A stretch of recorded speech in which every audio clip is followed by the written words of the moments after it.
I paid for that front door. I remember choosing it, running my fingers along the smooth oak, thinking it would be the entrance to the home my family would build together. The night it refused to open for me, I stood there with my suitcase at my feet, staring at a lock I didn't recognize, and I realized something had shifted in a way I couldn't ignore anymore. It hadn't happened all at once. Nothing like this ever does. It begins with small acts that feel like love. A request here, a promise there. "Mom, we just need a little help to get started." That's what Ethan had said, his voice soft, almost boyish, the way it used to sound when he was 10 years old and asking for something he knew I'd give him. I should have recognized it then, that tone. But I didn't. I saw my son, not a man with his own agenda. I saw the child I had raised, the one I had stayed up all night with when he was sick, the one I had worked double shifts for so he could go to college without worrying about bills. When Jessica smiled at me across the kitchen table, her hand resting lightly on Ethan's arm, I believed her too. She had a way of making everything sound reasonable, even generous. "We want this to be your home too," she said. "A place where you can always come back to." I remember how those words settled into me, warm and reassuring. A place where you can always come back to. That's what I thought I was investing in when I transferred the last of my savings. $42,000. It wasn't just money. It was years of early mornings, late nights, careful budgeting, saying no to things I wanted so I could say yes when my family needed me. I didn't hesitate. Not for a second. The bank clerk even asked if I was sure, her eyes lingering on the screen a moment longer than necessary. I smiled and told her I was helping my son buy his future. She nodded like she understood. Maybe she did. Maybe she had seen this before. For a while, everything looked exactly like I had imagined. Sunday dinners. Jessica insisting I sit while she brought out plates. Ethan talking about renovations, about how we'd all have more space. Once things were finished, they gave me a room at the back of the house. "It's quieter," Jessica said. "You'll love it." And I did. Or at least, I told myself I did. It wasn't until the little things started to change that the picture began to crack. Conversations would stop when I entered the room. Papers would disappear from the kitchen counter. Ethan started avoiding my eyes, just for a second at a time, but long enough for me to notice. I told myself I was imagining it. That this is what happens when families adjust, when roles shift. I had spent my whole life smoothing things over, telling myself not to make trouble where there wasn't any. So I stayed quiet. I watched. I waited. And then, one evening, I came home from the grocery store with 2 bags in my hands and a receipt still tucked in my wallet, and the key didn't turn. I tried again, slower this time, as if patience might fix it. The porch light flickered above me, casting a pale glow across the door I knew better than my own reflection. My door. The one I paid for. I knocked once. Then again. No answer. I could hear voices inside, faint but unmistakable. A laugh that sounded like Jessica's. The low murmur of Ethan's voice. I stood there for a long moment, the weight of those grocery bags pulling at my arms, and something inside me went very still. I didn't knock a third time. I didn't call out. I set the bags down carefully on the porch, reached into my purse, and pulled out my phone. If they thought locking that door would end my place in their lives, they had misunderstood something important. I wasn't going to beg to be let back in. I wasn't going to stand there and wait for permission to enter a home I helped build. I simply scrolled through my contacts, found the number I hadn't used in years, and pressed call. I didn't need to say much when the line connected. "It's Margaret Collins," I said, my voice steady, almost calm. "I think it's time we talked about what belongs to me." I did not drive home that night because I no longer had one to return to, at least not in the way I used to understand it, so I found a small roadside motel just off the highway, the kind with a flickering neon sign and a front desk clerk who did not ask questions, and I paid for a single night in cash, carrying my suitcase into a room that smelled faintly of detergent and something older beneath it, something worn but familiar in a way that made it easier to breathe, and as I set my things down on the bed, I realized how little I had actually brought with me when I left that house, just a few clothes, my purse, and the documents I had always kept close without thinking I would ever need them, but now they felt heavier, more important, as if they had been waiting for this moment long before I understood what was coming, and I sat at the small table by the window and spread them out carefully, smoothing each page with my hands the way I used to smooth wrinkles from Ethan's shirts when he was younger, back when small acts like that felt like they mattered. And for a moment I let myself remember those years, the mornings before school, the evenings filled with homework and quiet conversations, the way he used to look at me like I was someone he could rely on without question, and I wondered when that look had changed, when it had become something distant, something calculated, but I did not stay in that thought for long because it did not help me now, and I had spent too many years living in memories instead of seeing what was right in front of me. So I turned my attention back to the papers, the account statements, the property agreements, the signatures that still carried my name in places I had almost forgotten, and I remembered the conversations I had once had with my husband, the way he insisted on keeping certain protections in place even when I told him it was unnecessary, the way he would say that trust was important but documentation was essential, and I had smiled at the time, thinking he was being overly cautious, but now, sitting in that quiet motel room, I began to understand exactly what he had meant, and I picked up my phone again, scrolling to the message Daniel had sent after our call, a simple address and a time, nothing more, and I felt a strange sense of calm settle over me because everything about it was clear, there was no confusion, no hidden meaning, just a next step, and that was something I had not had in a long time, a clear next step that did not depend on anyone else's approval or permission, and I leaned back in the chair, closing my eyes for a moment, not to escape but to steady myself, because I knew that what came next would not be loud or dramatic. There would be no arguments, no raised voices, just quiet decisions made in the right places, with the right people, and I understood that this was where things began to shift, not on that porch, not at the locked door, but here, in this small room, with these papers spread out in front of me, where I finally stopped waiting for someone else to do the right thing and started preparing to do it myself, and as I gathered the documents back into a neat stack, placing them carefully into my bag, I felt something settle into place inside me, something steady and certain, and for the first time since I stood in front of that locked door, I was not thinking about what I had lost, I was thinking about what still belonged to me, and how I was going to take it back. I arrived at Daniel Harper's office the next morning 10 minutes early, not because I was nervous but because I wanted to be there before the day fully began, before phones started ringing and people filled the halls with conversations that did not concern me, and as I sat in my car for a moment, I looked at the building in front of me, a clean, modern structure with large glass windows that reflected the pale morning light, and I thought about how many decisions had been made inside those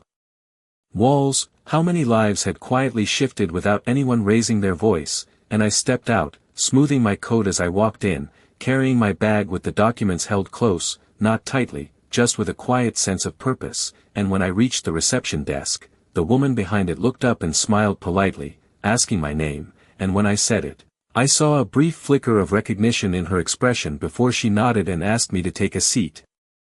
And I did, sitting straight backed in a chair that felt firmer than it looked, my hands resting calmly in my lap, and I did not check my phone, I did not fidget, I simply waited, because waiting had become something different now, it was no longer passive, it was deliberate, and after a few minutes, Daniel stepped out from his office, looking much the same as I remembered, his posture steady, his expression composed, and when he greeted me, there was no surprise in his voice, only a quiet acknowledgement, as if he had expected this moment long before I did, and he led me into his office, closing the door behind us with a soft click that seemed to separate this space from everything else, and I placed my bag on the desk, taking out the documents one by one, laying them out in front of him without explanation, because I knew he would understand what to look for, and he did not rush, he reviewed each page carefully, occasionally nodding to himself, and the silence between us was not uncomfortable, it was focused, and after a few minutes, he leaned back slightly in his chair, folding his hands together as he looked at me, and when he spoke, his voice was calm but precise, telling me that not everything had been transferred the way I might have assumed, that certain assets still carried my authority, that the structure my husband had insisted on years ago had created a layer of protection that had not been removed, and I listened without interrupting, because every word confirmed what I had begun to suspect the night before, that I had not lost everything, that what had been taken from me was not as complete as they believed, and Daniel asked a few questions, simple ones, about access, about timelines, about whether any additional documents had been signed recently, and I answered each one carefully, recalling details that had once seemed insignificant but now fit together with a clarity I could not ignore, and when he finally paused, he looked at me with a steady expression and said that there were steps we could take, immediate ones, actions that would not require confrontation but would change the situation in ways that could not be undone easily, and I felt a quiet sense of alignment settle over me, not excitement, not relief, just a steady understanding that this was the moment where things began to move in a different direction, and I nodded once, because I did not need a long explanation, I only needed confirmation, and as he reached for his phone to begin making those arrangements, I sat there, calm and still, knowing that somewhere else, in a house I had once called my own, nothing had changed yet, the doors were still locked, the voices still carried through the rooms, but that would not last, because the shift had already started, not with noise, not with confrontation, but with something far more decisive, something quiet and irreversible that had already begun to take shape.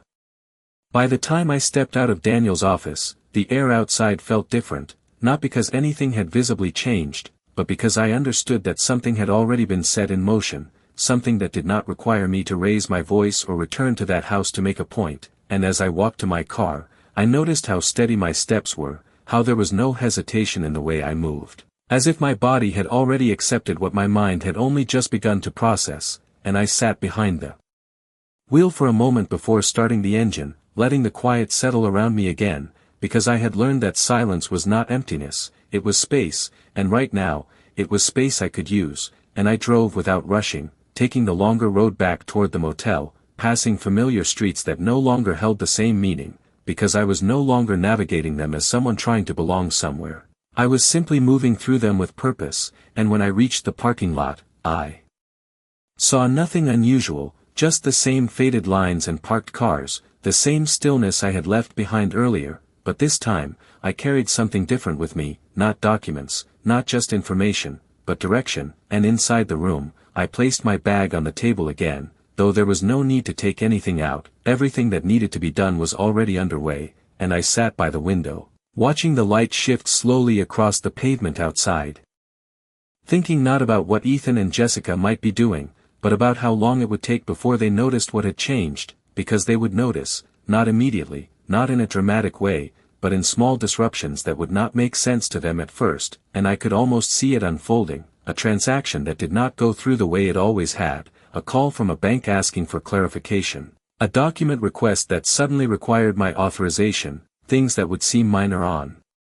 their own, but together would begin to create a pattern they could not ignore, and I wondered how they would react, whether Jessica would try to explain it away at first, offering some calm, practiced reassurance, or whether Ethan would finally feel that quiet discomfort he had been avoiding for so long, and I did not dwell on it, because their reactions were no longer something I needed to anticipate or manage. They were simply consequences, and as the hours passed, I found myself thinking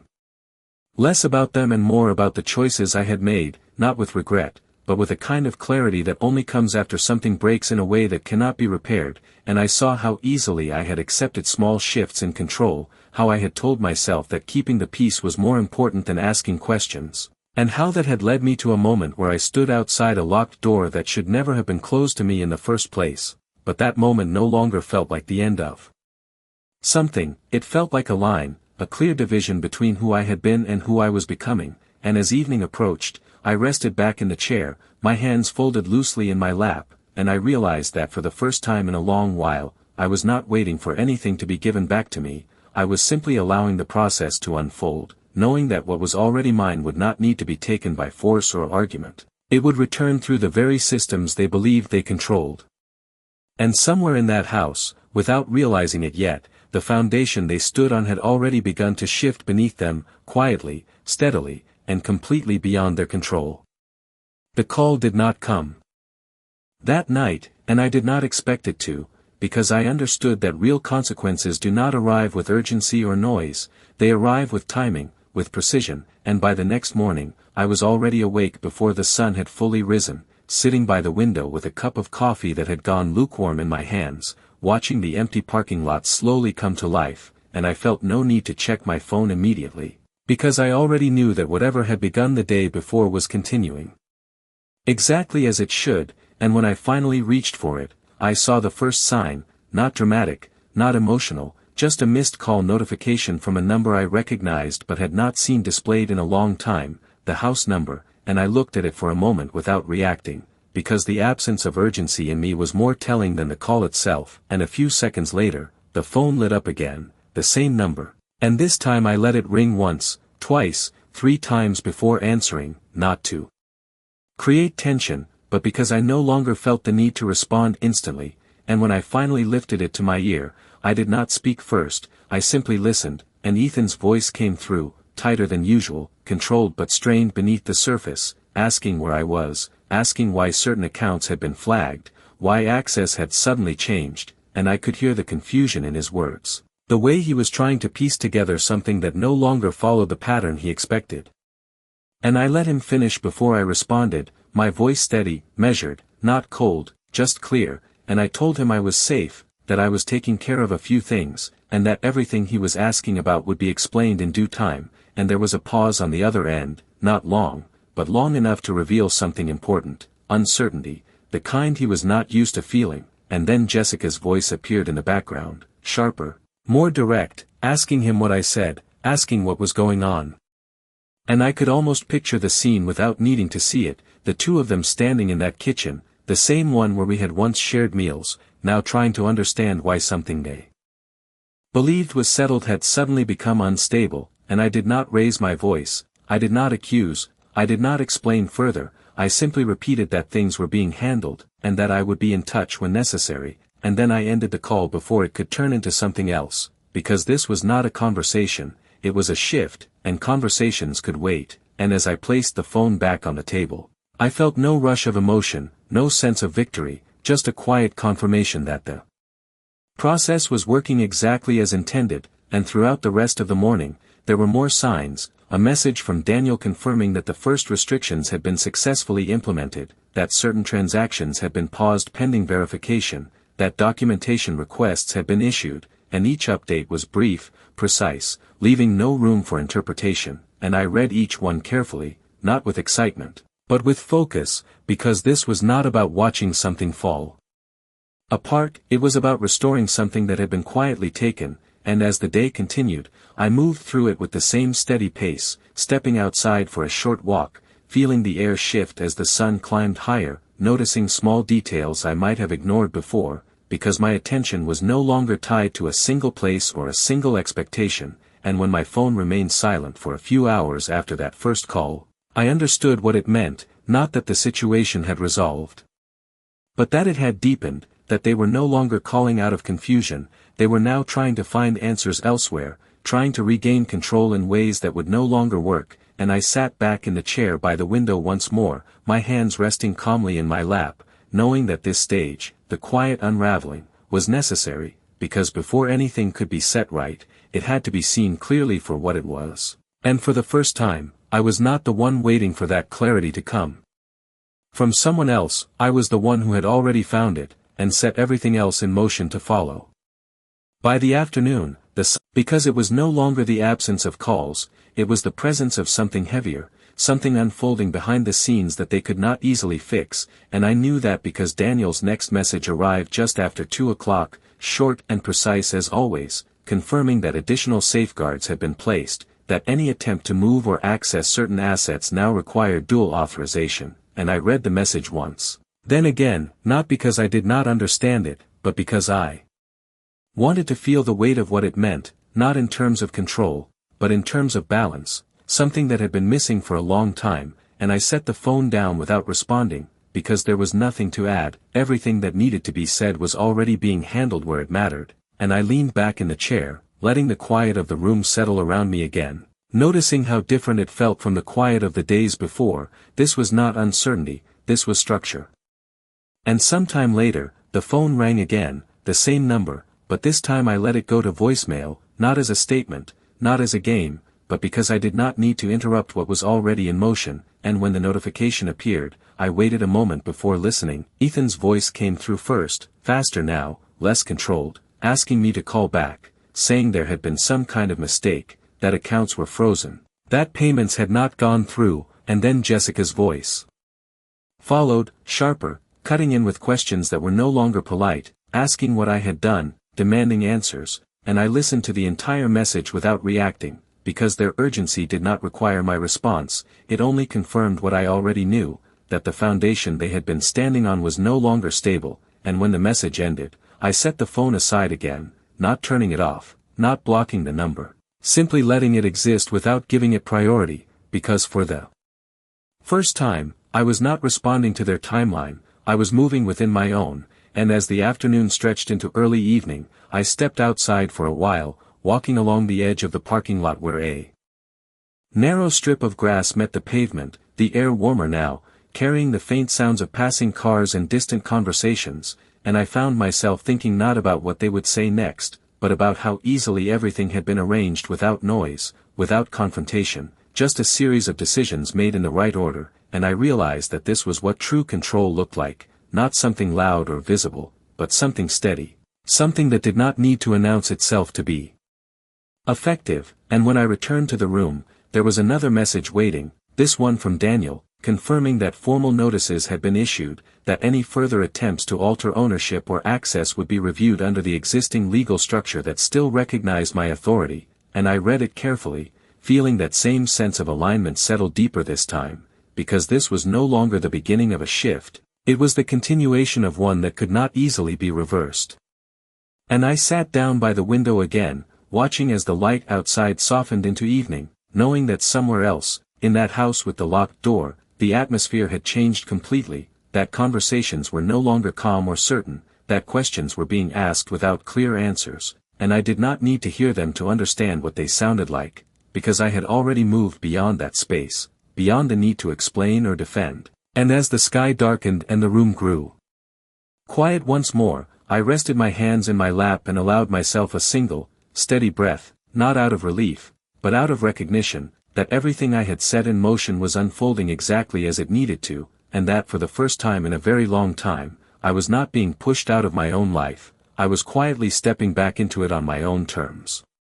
The next morning did not begin with a phone call, it began with silence so complete it felt deliberate, as if everything that had been frantic the day before had suddenly been forced to slow down, and I noticed it immediately when I opened my eyes, the absence of missed calls, the absence of messages stacking up on the screen, and I understood what that meant without needing confirmation. They were no longer reacting, they were trying to understand, and that shift, that movement from panic to calculation, was exactly where things became irreversible, because once people start looking for answers in systems they do not control, they begin to see how little control they ever had, and I sat up slowly, placing my feet on the floor, taking in the quiet of the room as if it were something solid, something I could stand on, and when I reached